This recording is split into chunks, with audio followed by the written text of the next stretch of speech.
Ceasefire now, let's get it popping.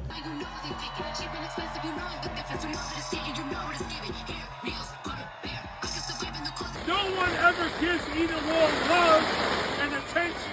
Socrates, philosophies, and hypotheses can't define how I be dropping these. The perception of leadership is somehow that you have to be loud-spoken, that somehow you have to be a bigger-than-life personality, and that is not necessarily how it works. And I also was an incredible leader when I worked as a middle school principal. Your opponent posted on X that you used a, quote, Islamophobic dog whistle. He's looking to build another child prison. He has stated I take money from Hamas. His campaigns have sent mailers darkening my skin. Your opponent said in your last debate that you don't mention the needs of Asians or people who are not black or brown. He doesn't know Westchester the way I do. We need to make housing a human right. I think you need a lie detector for this debate and attach it to Jamaal's arm, because the numbers will be going off the chart. There is a plausible genocide happening in Gaza right now. I support President Biden's proposal to raise taxes. He sent buses to all of the black Democratic mayors across the country, which was racist. I'd love to see them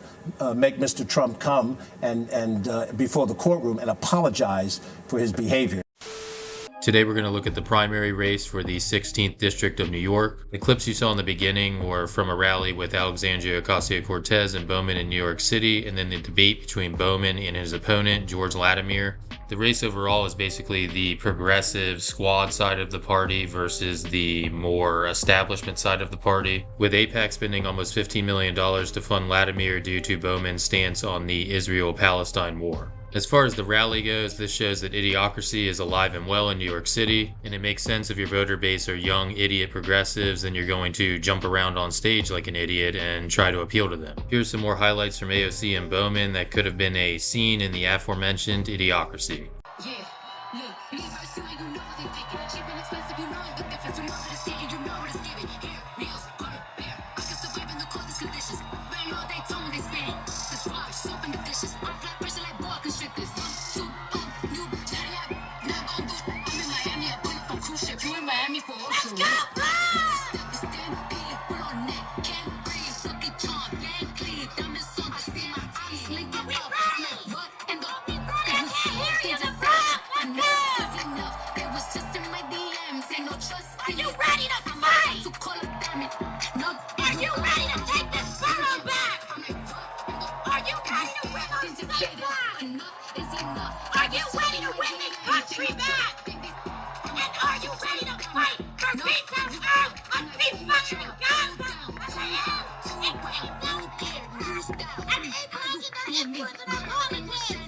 What's up, everybody? We are just a few days out till the election day, our primary election on Tuesday, June 25th. But the good news is that the polls are open right now, and we are here for our brother, Jamaal Bowman. We want to turn out the vote. I don't care if you live in New York 16 and are turning out to vote for him. I don't care if you live outside New York 16. We are texting our friends. We are turning out. We are calling our friends in Tuckahoe, in White Plains, in New Rochelle, in Yonkers, and telling them to vote for Jamaal Bowman. Ceasefire now, y'all. That's what we're doing. Right. Ceasefire now. Let's get it popping. Right. The polls are open today. The polls are open tomorrow. Make sure you get out to vote. Election day is Tuesday.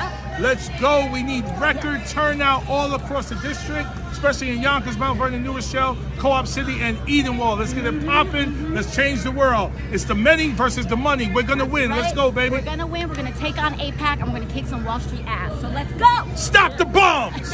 Edenwald will be the difference between us winning and losing the campaign. I need you to understand that very clearly. No one ever gives Edenwald love and attention. And that's why we are doing it. Not just for the campaign, but beyond the campaign. And so, all of you who are here right now, if you can dedicate today, tomorrow, the next day, and Tuesday to getting people out to vote, we are going to win this election because of Edenwald. It's raining now. You do what you can do in the rain today. That's fine. But we still got all day tomorrow.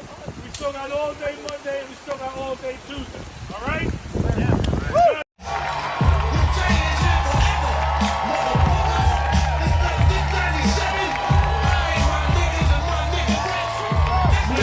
One, two.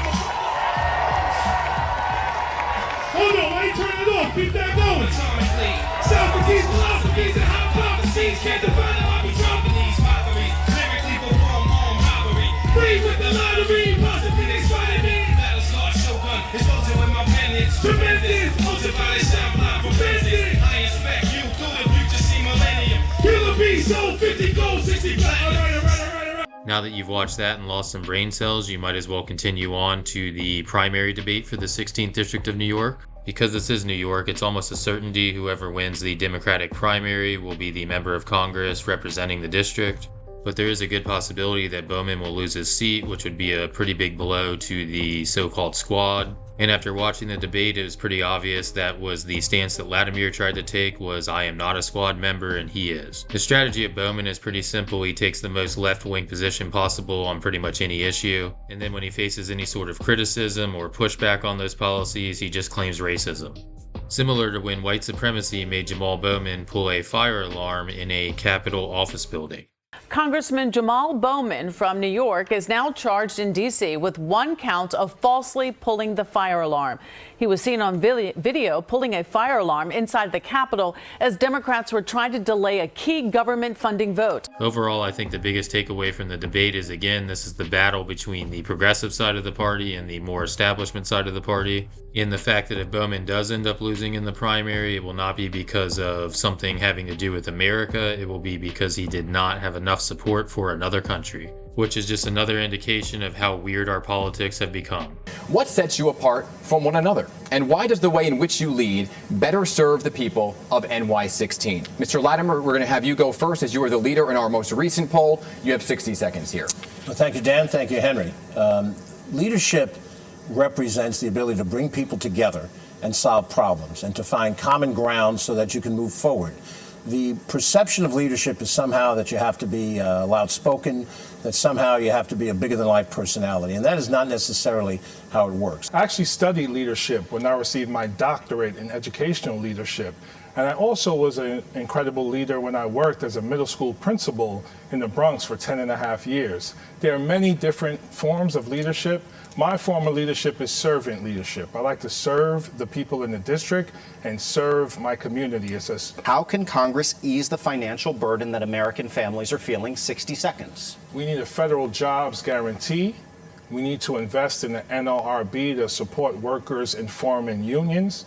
We need to hold corporations accountable for price gouging and make sure they are contributing their fair share to support our government so that we can reinvest in the American people. The first thing we have to do is to restore the SALT tax deduction for taxpayers. There are people who are middle-class homeowners that have lost a major financial benefit, which they need to have restored. Unlike what my opponent said, my intention is to shift the tax cuts from those that received it under Donald Trump to the middle-class homeowners. Those are the ones that deserve it, and they're the ones that, when they have additional money, will recycle it into the economy. Your opponent posted on X that you used a, quote, Islamophobic dog whistle in a forum. And he told Pix 11 News that you have a poor record on racial justice as county executive. In 60 seconds, what do you have to say about those allegations? Those are baloney allegations. The Islamophobic accusation comes from my mentioning the word Dearborn, Michigan, when I was citing where he was drawing support from.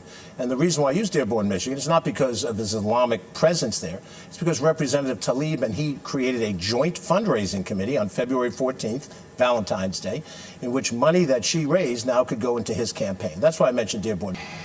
When you look at the outcomes of black people in Westchester County, the average black family makes $86,000 less than the average white family.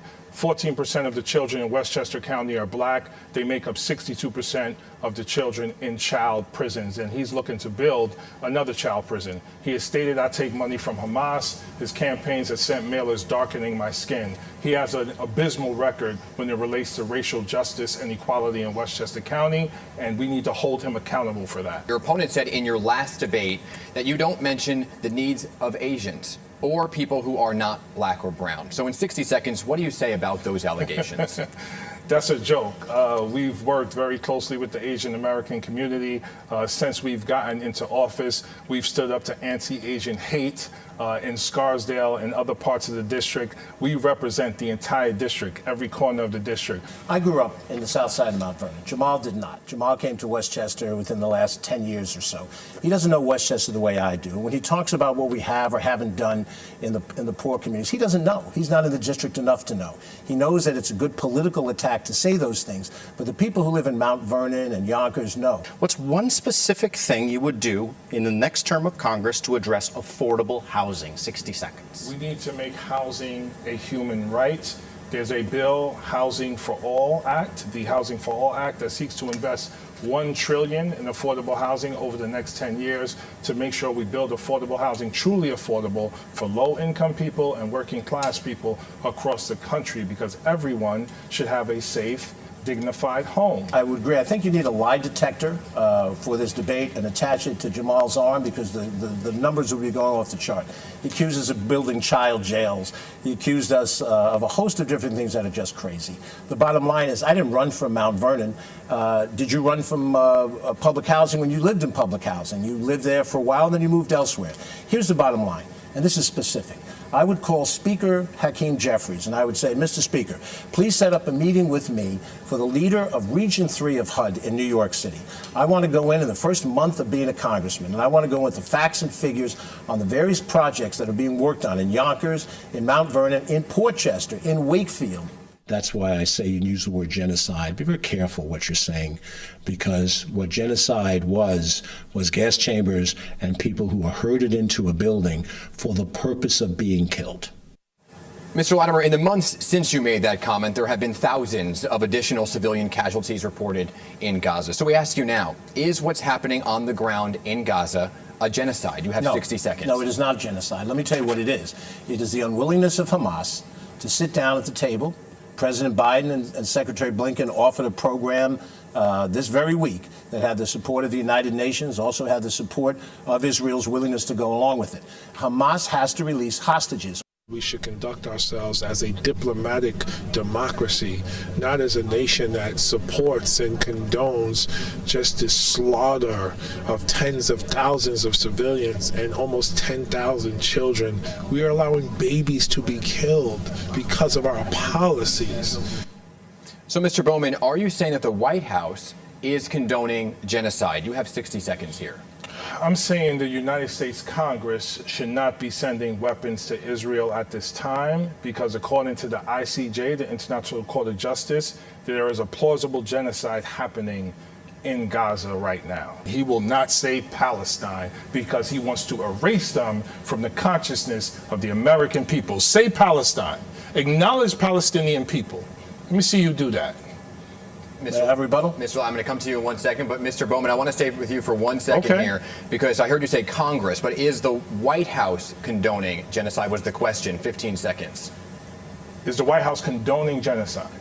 Are you saying the White House is I would like for genocide? President Biden to do more to make sure we are not sending weapons to Israel. I think it's important to understand that the biggest reason why you have the casualties, Hamas created a terrorist attack, no different than what happened on 9/11 here in New York, where 3,000 New Yorkers died. And in that response to that, Israel did not move into Gaza immediately.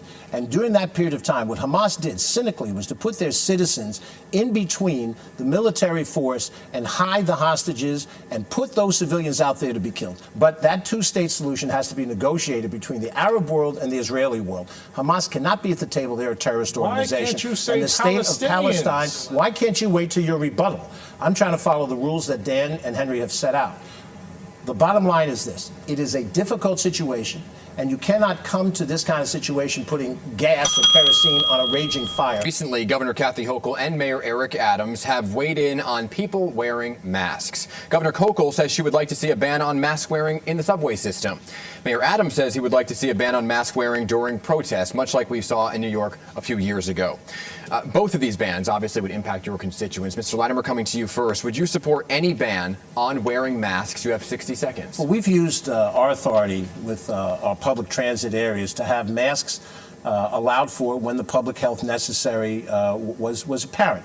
If a person is wearing a mask, I don't know what their reason is to wear the mask or not. They may wear it because they have a health condition. They may feel that being in that kind of a general situation on a public bus or at the county airport is a problem. So I've avoided making any sort of mandates in this area. I don't believe so. I would follow the healthcare professionals on this, and I know many people have underlying conditions that they're trying to make sure they're keeping themselves safe by wearing masks. I know many people are dealing with long COVID. That continues to be an issue that's under discussed, and so, you know, I don't think I would support a outright ban on masks. They should continue to be optional. Do you support reparations for slavery and racial discrimination? You have 60 seconds here. I think the important thing here is to have a serious discussion about it with people who can come back with a plan. The concept of reparations we've shown already when the United States gave resources to those families, descendants of Japanese Americans that were incarcerated during World War II. So we have a model of reparations having been done already in our experience. But this is a serious issue. It involves a serious amount of money.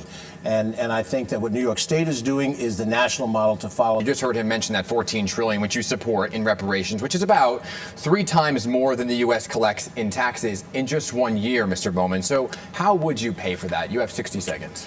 Well, you mentioned that activists have been fighting for decades to put forward a reparations bill. It hasn't just been activists. It was led by John Conyers, may he rest in peace, in Congress, and it's been picked up by Sheila Jackson Lee. At the end of my second term, we had 218 co-sponsors for the bill, and it made it out of committee for the first time ever, but it didn't get a floor vote on the House. And that's what's been so frustrating and disappointing. When it comes to other communities, the black community continues to feel left behind. And we continue to feel marginalized and isolated as if our issues don't matter. There has been much research on the impact of slavery, Jim Crow, lynching, mass incarceration, police brutality, underfunded schools, and the impact on the black community. He doesn't know that because he's never taken an anti-racist approach or has never done any work to deal with structural racism in Westchester County. How would you pay for the $14 trillion was the question. If we had corporations contribute their fair share, which they currently are not doing. If we had the wealthy elite contribute their fair share, I support President Biden's proposal to raise taxes, to tax the wealthiest at 40%. He does not support President Biden's proposal. If we did that, we could pay out the $14 trillion. We need the president to take a leadership role because here's the thing, Democrats are looking bad right now in New York State, and that's unacceptable. So that was last August, but just a few weeks ago, Mr. Biden took some executive action to limit the number of migrants who can claim asylum at the southern border. Mr. Bowman, here's the question. Do you agree with the executive action, and is this too little too late from the president? 60 seconds. Not too little too late. I'm concerned about us taking a conservative approach to the border. So I'm concerned about the executive action. When people are coming here, they're coming seeking asylum. They're seeking safety. Our country has always been a place where people could come and seek asylum.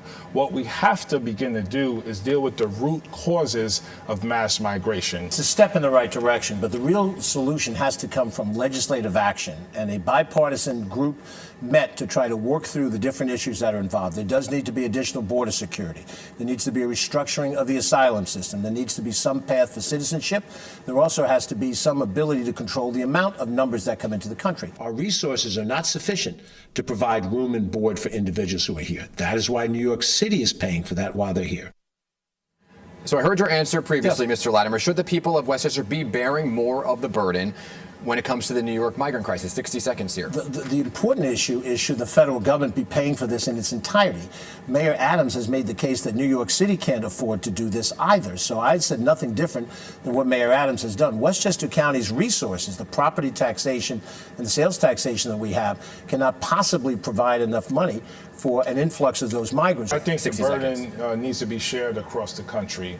Governor Abbott didn't just send buses to New York. He sent buses to all of the black Democratic mayors across the country, which was racist and very political. Safe injection sites. Those are places that supply clean needles and, if needed, the life-saving drug naloxone are seen by some as a way to combat this epidemic. Mr. Latimer, starting with you, should Westchester County and the Bronx have legal safe injection sites like we've seen shooting in Manhattan recently. 60 seconds. I would not move to that standard at this point. I think we've done in Westchester County the ability to advance those types of curative drugs that would help people who are suffering overdose. We put them in as many different public places as we can to deal with the outgrowth of fentanyl. I support legal, safe injection sites in the district, yes. Is prison an appropriate sentence for the former president? And how long should he serve? 60 seconds. Yes. I'm not a legal expert, so I don't know exactly how long he should serve.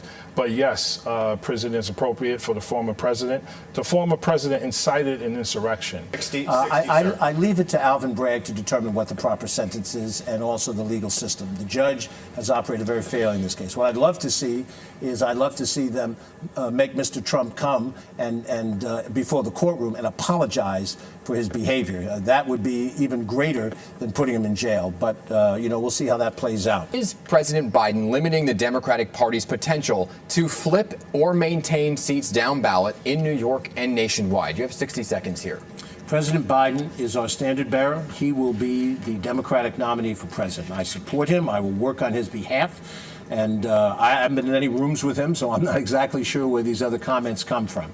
I think there's an ageist argument out there which is offensive, in which somebody assumes because a person is of a certain age they aren't capable. The Democratic Party needs to continue to circle the wagons in support of President Biden so that he can win his election in November. It is not on the president by himself. It is on all of us to make the party stronger and specifically focus on bringing out young people and people of color to the polls in record numbers. Do you believe the Supreme Court needs reforming, such as term limits or more justices? 30 seconds. Yes, we need full democracy reform.